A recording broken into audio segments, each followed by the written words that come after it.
नमस्कार विद्यार्थी मित्रांनो, बघा आपल्याला प्रश्नामध्ये काय दिले, वर्गमुळामध्ये दोन दशांश अपूर्णांक अंश आणि छेदाच्या रूपामध्ये दिलेत, हे आपल्याला सॉल्व्ह करायचे. बघा असे प्रश्न सॉल्व्ह करताना शालेय विद्यार्थ्यांनी काय करायचं, बघा बघा बऱ्याच जणांना याचं वर्गमूळ काढायला अडचण होती की पॉईंट कुठं द्यायचा. मग सोप्यात सोपं लक्षात ठेवायचं, काय करायचं बघा. चला सिंपल आपण एक वर्गमूळ काढू. पुन्हा आता इथला पॉईंट काढून टाकू आपण.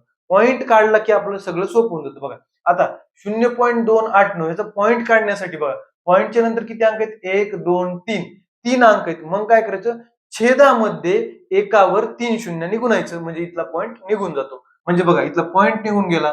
289 छेदात गुणिले किती, 3 शून्य, 1 2 3 म्हणजे 1000. आता खाल्ल्या संख्येचा पण आपल्याला पॉईंट काढून टाकायचा. पॉईंटच्या नंतर किती अंक आहेत, 1 2 3 4 5 5 अंक आहेत. मग ती संख्या खाली होती, पॉईंट काढायचे म्हणजे वरी गुणावं लागेल. किती, एकावर 5 शून्य.